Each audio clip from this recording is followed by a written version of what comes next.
SP Chaturvedi ji Delhi से। राधे राधे। राधे राधे महाराज जी। महाराज जी, परिवार में नकारात्मकता हो और घर में कलह हो रही हो, गृह युद्ध जैसी परिस्थिति बन रही हो, तो अध्यात्म के रास्ते पर कैसे आगे बढ़े? वैसे ये चीज तो घर घर में है, हो रही है। मतलब आप या किसी एक घर की ये बात नहीं कर रहे, आप ये सार्वभौम बात कर रहे हैं। क्योंकि जब तक शास्त्र का स्वाध्याय नहीं है और आचरण सद नहीं है, नाम जप नहीं है, दूसरों के प्रति श्रद्धा नहीं है, तो हर घर में कलह है। जवान बच्चे बूढ़े माता पिता का जो आदर होना चाहिए अनादर हो रहा है। कुछ बच्चों की मनोभावनाओं को रौंदा जा रहा है माता पिता के द्वारा। पिता भी ऐसे हैं जो पोषण करने वाली वृत्तियों में शोषण कर रहे हैं। तो कई जगह घूम करके अगर बुद्धि को देखा जाए तो धर्म विरुद्ध आचरणों के कारण हर घर में कलह हो रही है। कोई बिरला ऐसा घर होगा जिसमें प्रियता हो, पति पत्नी में प्रियता, पिता पुत्र में प्रियता, भाई भाई में प्रियता। कलह की प्रधानता होने के कारण ये सब अशांति में बदल रहा है। क्यों कलह क्यों होता है? क्योंकि अपनी मान्यता के अनुसार अपने को सुख भोगना है। जहां हमको अपने सुख में बाधा पड़ेगी वहीं कलह हो जाएगा। तो हमें लगता है कि जहां कलह हो वहां अपने को शांत करना सीखे। उनको शांत करने का उपाय करेगा तो क्रोध बढ़ जाएगा और कलह और बढ़ जाएगी। अगर हम अपने को शांत करना सीख ले तो शायद हम कलह से बच जाएं। कलह को तो नहीं हटा सकते क्योंकि बुद्धि अशुद्ध हो रही है। देखो कई बार हम प्रार्थना की है कि जो हमारे नवीन भाई बहन गंदे आचरणों में उतर रहे हैं, ये सदगृहस्थ नहीं बन पाएंगे। इसलिए नहीं बन पाएंगे कि हमारी जैसी वृत्ति होती है वैसे ही हमारी वृत्ति पुष्ट भी होती है। जैसे हम आज से शुरू किया 10 बार नाम जप करना, कल करेंगे 12 बार, 15 बार, 18 बार, और हम 2-4 महीने जपें तो अब बिना जप किए हमको अच्छा नहीं लगेगा। लगे ना? ऐसे हमने आज बॉयफ्रेंड बनाया, फिर उसको बॉयफ्रेंड बनाया, फिर उसको बनाया, या गर्लफ्रेंड बनाया, ब्रेकअप किया, ऐसा ऐसा। अब हमारी वृत्ति वो पुष्ट हो रही ना अनजाने में। वो वृत्ति जब हम गृहस्थ में जाएंगे तो पुष्ट वृत्ति है, अब हमें चैन नहीं पड़ेगी। क्या वो गृहस्थी कलह युक्त होगी या शांति युक्त? विचार करके देखिए। कलह युक्त होगी ना? हाँ। अब हमारी मांगे बढ़ गई, हमारी वासनाएं बढ़ गई, हमारी प्रियता एक जगह रही नहीं, तो कलह तो होगा ही, अशांति तो होगी। अब नए बच्चे हैं, अब उनको अर्थ चाहिए, पिता की इतनी सामर्थ्य नहीं है, फिर वो गलत मार्गों में उतर जाएंगे क्योंकि उनको नशा चाहिए, उनको व्यभिचार चाहिए, उनको ये दिखाना है कि हम तुमसे कम नहीं हैं, हम भी किसी। बस ये सब जो बाहरी मान्यताएं हैं, ये हर घर में कलह हो रही। हर घर में कोई वही बकाया है जो थोड़ा धर्म से चलता है, नाम जप करता है और संतों का सत्संग सुनता है, स्वाध्याय करता है, वही बच सकता है। नहीं, हम हर घर का मतलब यहां भी हर घर में कलह हो रही, यहां भी कलह हो रही। मन घसीट रहा है भोगों की तरफ, इधर उधर उधर। कितनी अशांति पैदा की हुई। जरा देखो आप, मान लो आप विवेकवान हैं, बुद्धिमान हैं, तो आप अंदर विचार करके देखिए क्या शांत है? क्या इस घर में कलह नहीं हो रही? ये क्या कलह शून्य हो गया है? अगर कलह शून्य हो गया है तो आनंद में मगन हो जाना चाहिए। कलह शून्य का मतलब न सोचति न कांक्षति, समा सर्वेषु भूतेषु मद भक्तिम लभते पराम। न कोई अब सोच है, न कोई चाह रह गई, तृप्त हो गया है, आनंद मगन हो। ऐसा ना इस घर में है और न बाहर है। जब तक धर्म से नहीं चला जाएगा, भगवदाश्रय, नाम जप और शरीर भी पवित्र आचरण वाला, शरीर का बड़ा प्रभाव पड़ता है। देखो, अगर हमारा शरीर अपवित्र रहेगा तो हमारी इंद्रियां और मन अपवित्र रहेंगे। इंद्रियां मन अपवित्र रहेंगे तो हमारे विचार गंदे रहेंगे, अपवित्र रहेंगे। अब जब विचार गंदे, मन गंदा, इंद्रिया गंदी, शरीर अपवित्र, तो शांति किसको मिलेगी? सुख किसको मिलेगा? फिर वो क्या, चिड़चिड़ा स्वभाव, कड़ुआ स्वभाव। कुछ ऐसे दृश्य जैसे संसार में देखे ना कि लगता है कि ये मनुष्य रूप में राक्षस है, ऐसा निर्णय होता है, क्योंकि राक्षसी बुद्धि बढ़ गई है। अरे जैसे बूढ़ी माँ है, उसको जवान बच्चा पीट रहा है, ये राक्षस नहीं। अरे जिसके चरण धो के पीना चाहिए, उस माँ ने गर्भ में धारण किया, उस माँ ने हमारी शौच फेंकी, हमको इतना सयाना किया, अब तो हमको उसकी सेवा करनी चाहिए, उसके थप्पड़ मारे। ये राक्षसी बुद्धि बढ़ गई।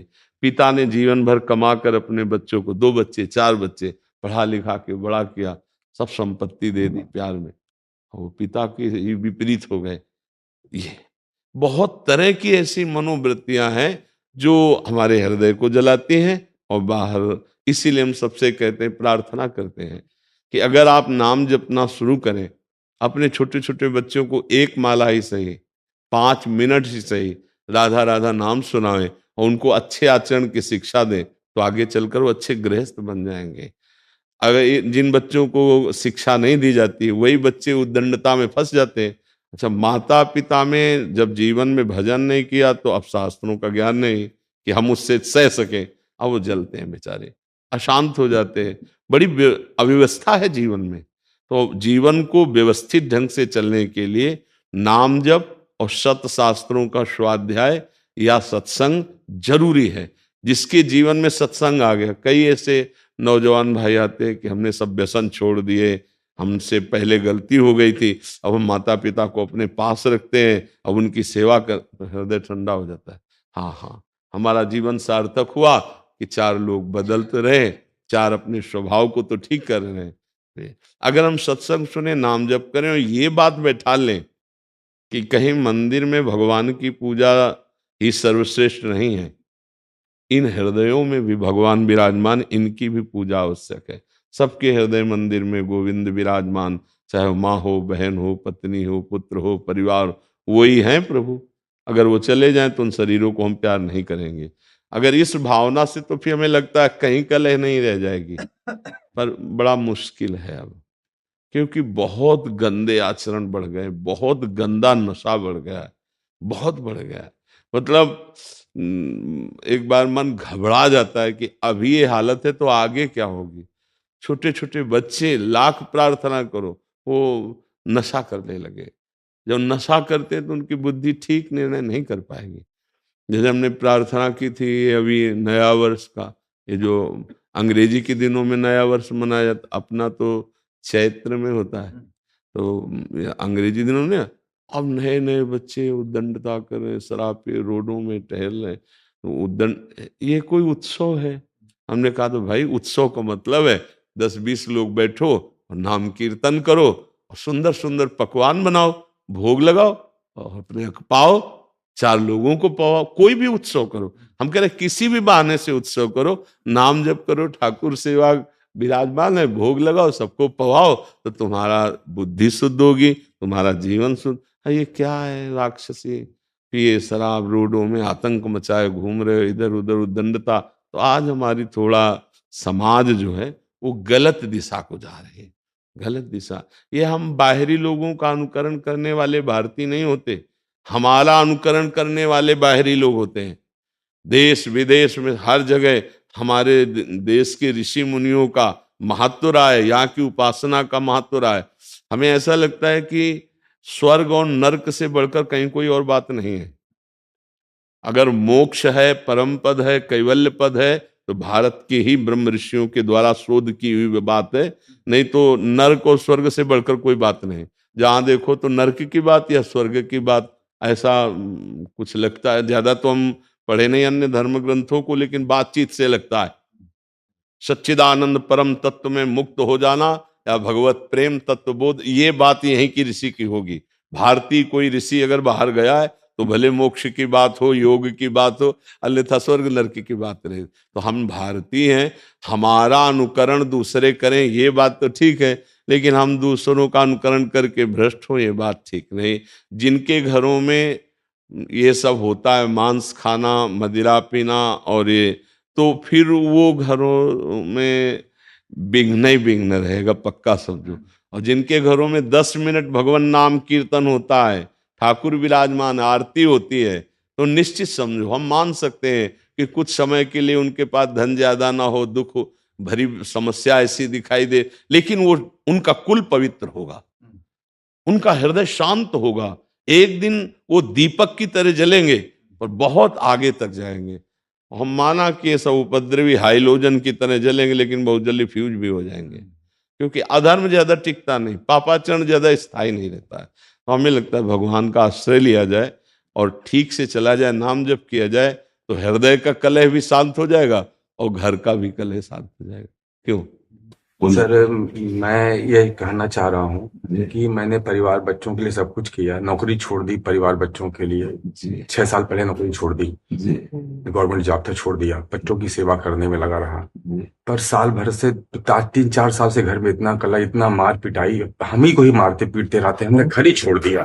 हमने पत्नी बच्चों सब दिल्ली में हम छोड़ के, हाँ वृंदावन, केरला से आए हैं, वृंदावन में केरला में नौकरी करते थे, छोड़ दिए। और हम अब और कहीं प्रभु के सामने और कहीं मुझे जाना भी नहीं। इतना मार पीटे, गला तक दबाया मेरा, इतनी बार दबाया गला, सब कुछ दे दिया उनको। ये केवल आपका विषय नहीं है, ये लाखों पिता का विषय है, लाखों लोगों का विषय है। तो मतलब पढ़ाया लिखा वो लोग, नौकरी पा गए, वो लोग सब कुछ पा गए। वो वैसे हमने सब वर्णन कर दिया है, अभी अभी आपने सब सुना है कि सब, तो प्रभु आपका दुख नहीं है, लाखों का दुख है। वैसे बड़ी कृपा है आपके ऊपर, हम आपको बताएं, बड़ी कृपा है। इन्हीं में फंस के तुम्हारी दुर्गति हो जाती। मैं यही सोच के मैं चला आया। हाँ नहीं, हम जो बता रहे हैं आपके लिए पॉजिटिव, पुत्र में, पत्नी में, परिवार में, घर में, संपत्ति में, इसी में फंस करके जीव भगवान को भूल जाता है। तुम्हारे ऊपर बड़ी कृपा हुई। जिनको छोड़ना चाहिए था उन्होंने तुम्हें ठुकरा दिया। अब अगर राधा राधा जप पाओ और भगवान के आश्रित हो जाओ तो तुम्हारा जीवन सफल हो जाए। में मुझे नंगा छोड़ के चले आए, वहां पे लोग तिरुपति में। नहीं, आपको रोना नहीं, चप्पल भी नहीं था, पैसे भी नहीं थे। नहीं, आपको रोना नहीं है, आपको हंसना है, संसार का दृश्य देख के हंसना है। ये देखो, इनको मैंने पुत्र माना, इनके लिए जीवन अर्पित किया। इसीलिए हम जब कहते हैं ना, कभी कभी कोई किसी का नहीं है, देखो एक पिता है, इसने क्या क्या नहीं अपने संतान के लिए की होगी। और सरकारी किस डिपार्टमेंट में, सीआईएसएफ में, पुलिस में इंस्पेक्टर थे। हाँ, तो आप विचार करो, आपने सब कुछ किया, इसके बाद परिणाम ये आया है, तो आपको अब चिंता नहीं करनी। एक डिपार्टमेंट है हरि शरणम, हरि शरणम, वो बहुत प्यार करते हैं, वो बहुत प्यार करते हैं। आप दुखी मत होइए, रोना मिट जाएगा यदि हरि को आपने से। हमें तो लगता बड़ी कृपा हो गई, सही बताए, बड़ी जहां से छूटना कठिन था उन लोगों ने ठुकरा दिया। पर मन की बुरी दशा ये है कि अगर इनसे हृदय से पूछा जाए कि आप क्या चाहोगे, तो ये कहेंगे यही आशीर्वाद दे दो कि बच्चे मुझे प्यार करने लगे, मुझे संसार प्यार कर ले। ये मन की अंदर छुपी हुई बात है कि एक बार मुझे फिर उस संसार में प्यार, नहीं तो अब रोने की जरूरत नहीं। ये जो रोए ना, अब रोने की जरूरत, तू बादशाह है, हे तेरा संसारिक कर्तव्य निपट गया, चल भगवान के मार्ग में। चौथी अवस्था है, वो सबका भरण पोषण करता है, वो भरण पोषण करने वाला है। देखो, भगवान का जब आश्रय लोगे ना, तो इन बातों पे तुम्हें हंसी आएगी एक दिन कि यार मैं कहाँ रो रहा था, कहाँ फंसा था। कितनी भगवान की हम पर कृपा है कि हमें जो छोड़ना था भगवान ने छुड़ा दिया। राधा राधा राधा राधा राधा राधा, बिल्कुल चिंता न करो।